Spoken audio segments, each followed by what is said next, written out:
महादेव की जय। अब जैसा कि पुष्कर चलो, जिस पुष्कर राज जी के लिए आप लोग यहाँ आए हैं, पुष्कर राज जल सरोवर का कोई मंदिर नहीं है, कोई मूर्ति नहीं है।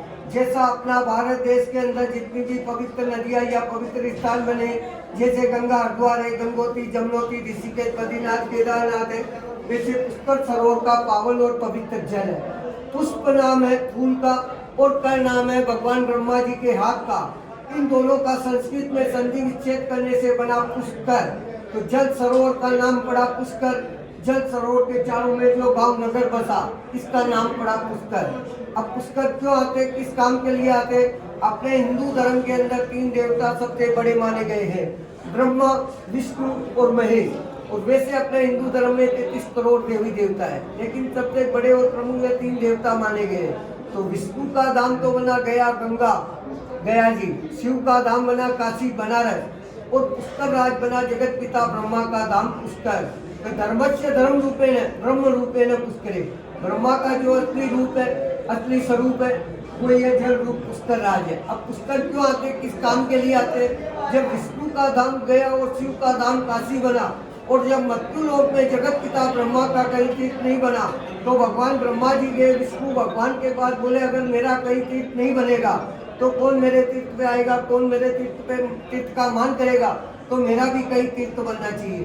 तो भगवान विष्णु ने अपने नाभि से कमल का पुष्प उत्पन्न किया और ब्रह्मा के हाथ में दिया, बोला जाओ ब्रह्मा जी, जहाँ भी आपका ये कमल का पुष्प गिरेगा, जो पवित्र भूमि होगी वहीं आपका तीर्थ स्थान रहेगा।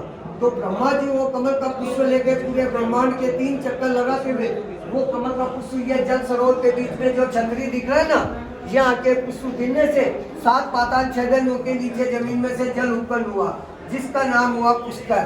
पुष्कर का उत्पत्ति हुआ तो भगवान ब्रह्मा ने यहाँ लाखों वर्ष तक बैठ के तपस्या किया, और तपस्या करने के बाद में भगवान ब्रह्मा जी के यज्ञ का टाइम निश्चय हुआ, जो कार्तिक मास की एकादशी से लेकर पूर्णमासी तक का, जो हमारे इधर मारवाड़ी में बोलते देव उठनी 11, एकादशी से पूर्णमासी तक का जब भगवान ब्रह्मा का 5 दिन का यज्ञ का टाइम निश्चय हुआ, तो भगवान ब्रह्मा ने अपने पुत्र नारद को आदेश दिया। भगवान ब्रह्मा जी का पुत्र नारद, तो नारद को आदेश दिया कि जाओ पुत्र नारद, अपनी माता सावित्री को यज्ञ के लिए बुला के लाओ, क्योंकि भगवान ब्रह्मा जी का पहला पत्नी है सावित्री माता।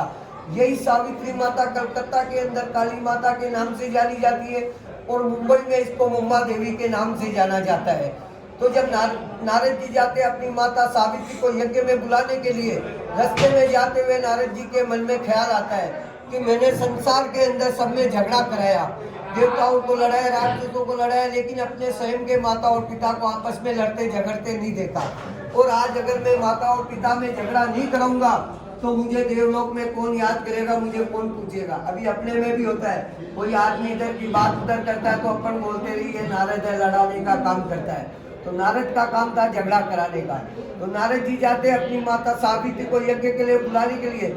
आधे रास्ते में आने के बाद में नारद जी अपनी माता श्री के कान भरते कि हे माता श्री, वह 33 करोड़ देवी देवता लोग आए हुए, इसलिए आप भी सज धज के 16 श्रृंगार करके अपने सखियों के साथ में गाजे बाजे से आइए, तो आपका शोभा बढ़ेगा।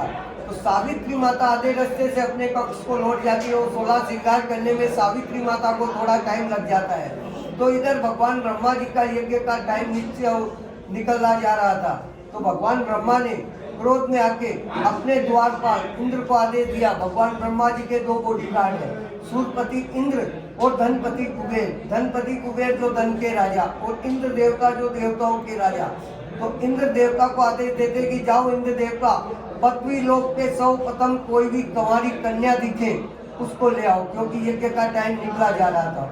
तो इंद्र देवता जाते यहाँ से पुष्कर से हमारे 7 कोस दूरी में नंदा सरस्वती गांव है, जिसको नाग गांव बोलते हैं।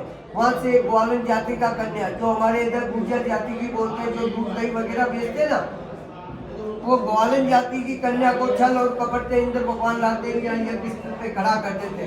तो सारे देवी देवता ब्राह्मण लोग नाराज होते कि हे ब्रह्मा जी, आप है ब्राह्मण, एक साधारण ग्वालन जाति का कन्या, इसके साथ में आपका यज्ञ संपूर्ण नहीं होगा। तो तमाम वेद पाठी पंडितों द्वारा उस ग्वालन जाति की कन्या को मंत्रोच्चारण द्वारा घास बनाया जाता है। घास मतलब संस्कृत में बोलते हैं कुसा। कुसा बनाने के बाद देवताओं की गायत्री कामधेनु गाय उस गौ के मुख में 3 बार देखे और गोबर बना के उसको पीठ से निकाला गया। उस गोबर का लड़की का चित्र बना के इस पवित्र जल का छींटा दिया और उसका नाम दिया गया गायत्री, जो ये भगवान ब्रह्मा जी का दूसरा पत्नी बना वेद माता गायत्री। गायत्री मंत्र आपने सुना होगा। गायत्री का जन्म भूमि ये पुष्कर है, यही से गायत्री का उत्पत्ति हुआ, गायत्री का जन्म हुआ। और जब गायत्री को जब भगवान ब्रह्मा के साथ में जब दूसरा पत्नी बना के यज्ञ में बिठाया गया और जब ओम सुहा की जब आहुति लगी, तो वो आहुति की आवाज जब भगवान ब्रह्मा का पहला पत्नी सावित्री माता जो 16 श्रृंगार कर रही थी उसके कानों में पड़ी। और सावित्री माता आती है अपने पति के साथ में एक पराई स्त्री को बैठा हुआ देख के क्रोध में आके पहला श्राप देती है अपने पति परमेश्वर ब्रह्मा जी को, हे ब्रह्म देवता, आपने मेरे होते हुए एक पहली पत्नी के होते हुए एक पराई स्त्री को साथ में बिठा के अपना तीर्थ बनाया।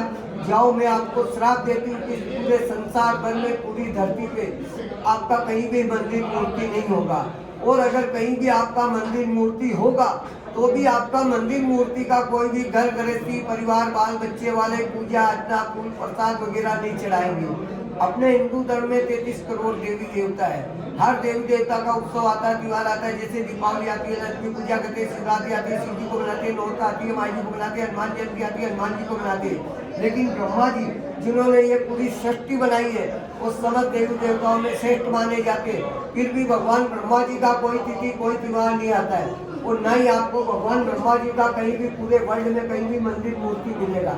एक मंदिर है, वो है भगवान ब्रह्मा का जो पुष्कर में जो अभी अपन दर्शन करके आए हैं। वहाँ भी अपन गृहस्थी लोगों के हाथ से पूजा अर्चना वगैरह नहीं होता है। वहाँ भी मंदिर का पूजा साधु सन्यासी करता है। जो घर गृहस्थी परिवार बाल बच्चे फैमिली से आता है, इसी सरोवर का पूजा फूल प्रसाद चढ़ाता है। दूसरा श्राप दिया सावित्री माता ने इंद्र देवता को, क्योंकि इंद्र देवता द्वारा उस ग्वालन जाति की कन्या को छल और कपट से लाया गया था।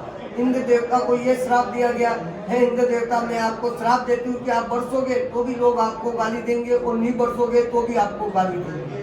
तीसरा श्राप दिया गौ माता को, क्योंकि गौ के द्वारा उस ग्वालन जाति की कन्या को अपने मुख के द्वारा शुद्धिकरण किया, पवित्र किया। गौ को यह श्राप दिया गया, हे गौ माता मैं आपको श्राप देती हूँ कि आपका मुख जो है वो हमेशा गंदगी में रहेगा, लेकिन आपका पीठ जो वो हमेशा पवित्र रहेगा। अपने घर में अपन कोई भी शुभ कार्य वगैरह करते तो गौमूत्र काम में लेते, गौ का गोबर काम में लेते जो पूजनीय है, लेकिन गौ का मुख जो है वो हमेशा गंदगी में रहता है, कूड़ेदान में रहता है। फिर भी गाय अपने हिंदू धर्म में जगत जननी जगत माता है।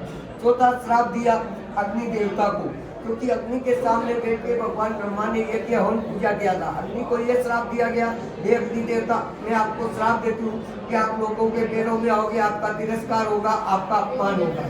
कोई अग्नि को पैरों से बुझा देता है वो अग्नि का अनादर होता है। पांचवा श्राप दिया ब्राह्मण को स्वयं, क्योंकि ब्राह्मण बिगड़ जन्म मरण परण कोई भी कार्य संपूर्ण नहीं होता है। ब्राह्मण को ये श्राप दिया गया, हे ब्राह्मण देवता मैं आपको भी श्राप देती हूँ कि कोई चाहे आपको कितना भी देगा आपका हाथ ऐसे रहेगा, ऐसे नहीं रहेगा। आप ब्राह्मण को चाहे कितना भी दान दीजिए, ब्राह्मण की आत्मा कभी संतुष्ट नहीं होती, कभी तृप्त नहीं होती है। आप जो यात्री यहाँ तीर्थ करने आएंगे वो ब्रह्मा जी का पूजा फूल प्रसाद यहाँ बैठ के चढ़ाएंगे जब उनका आने का मनोकामना पूर्ण होगा, अन्यथा उनका यात्रा असफल कहलाता है। इसीलिए पुष्कर राज के लिए कहावत है कि गंगा जाए गोमती जाए सब तीरथ करी आई, एक धाम पुष्कर भी न रह गया वो नर मुक्ति न पाए। आप 4 धाम कहीं भी यात्रा जाके आओगे, यहाँ आने के बाद ही 4 धाम यात्रा का फल मिलता है। इसी सरोवर के पीछे 3 काम से यात्री लोग आते हैं। पहला काम होता है जैसा किसी के घर परिवार में अगर कोई गुजर जावे, जैसे माता पिता दादा दादी नाना नानी सास ससुर कोई भी शांत हो जावे तो अपना पितरों का पिंडदान वगैरह यहाँ करने आते हैं। यही पुष्कर तीर्थ में राजा रामचंद्र जी ने भी अपने पिता श्री दशरथ जी का बालू मिट्टी से श्राद्ध पिंडदान तर्पण किया था, जिसका पद्म पुराण के अंदर बहुत बड़ा लेख लिखा हुआ है कि गया गंगा कुरुक्षेत्र, गया गंगा कुरुक्षेत्र प्रभाते पुष्करानी एकानी मुख्य तीर्थानी श्राद्ध काले बहुमती का। मतलब यहाँ 7 कुल का पितृ श्राद्ध होता है, वो जो श्राद्ध नहीं करते वो अपने पितरों को पूर्वजों को जल तर्पण लेके जाते हैं, क्योंकि अपने पूर्वज जो गुजर गए वो भी आस करते हैं कि मेरे कुल में कोई सुपात्र बेटा होगा पोता होगा, तीर्थ में जाएगा मुझे याद करेगा मुझे जल तर्पण देगा। दूसरा काम होता है जैसा आप 4 धाम यात्रा करके आओ, यहाँ आने के बाद ही 4 धाम यात्रा का फल मिलता है। और तीसरा काम होता है जो राजी खुशी घूमने फिरने परिवार से फैमिली से आता है, पहला सरोवर का स्नान करता है। अगर स्नान करने का इच्छा नहीं होए तो यही सरोवर का जल है, आंखों के, कानों के, शरीर के छींटा देते, हाथ पैर धोने के बाद यही बैठ के चढ़ाने के लिए संस्था की दुकान से 20 रुपए का प्रसाद का थाली आता है, जिसमें कुकू, मोली, हल्दी, फूल पत्ती, प्रसाद, नारियल आता है। जो जोड़े से आता है पति पत्नी, वो जोड़े से बैठ के अपने परिवार का, बाल बच्चों का, मनोकामना का, सुख शांति का, लंबी आयु का, औरतें अपने अखंड सुहाग का पूजा करके भगवान ब्रह्मा जी का ब्रह्म भोग लगा के जाती है। 52 घाट 1000 मंदिरों का एक ही जगह हमारे ट्रस्ट बना हुआ है, संस्था बना हुआ है। जैसा भगवान ने जिसको सामर्थ्य बनाया वैसा भगवान का भोग लगा के अपने घर परिवार के लिए प्रसाद लेके जावे। कोई भगवान के चावल का भोग लगाए, कोई लड्डू का लगाए, कोई खीर का लगाए, कोई 56 भोग लगाए, और जिसको नहीं सामर्थ्य बनाया वो हाथ जोड़ के जाता है। कहना ब्राह्मण का काम है, करना नहीं करना आपका काम है। 5 मिनट का समय लगता है, ब्राह्मण द्वारा नाम बोलते से प्रसाद चढ़वाया जाता है। दान दक्षिणा अपना श्रद्धा भावना का है, जो ट्रस्ट बना हुआ वहाँ से फोटो प्रसादी आपको घर ले जाने को मिलता है। आपका इच्छा हो, आपका भाव होए तो प्रसाद चढ़ाओ, और नहीं इच्छा होए, नहीं भाव होए तो नीचे जाइए, आराम से हाथ पैर धो के आइए। हाथ पैर धोने जाने से पहले एक चीज का ध्यान रखना, पहला पेड़ी पे काई वगैरह रहता है, फिसलन रहता है पहला पेड़ी पे, तो पैर जमा के रखना और अपना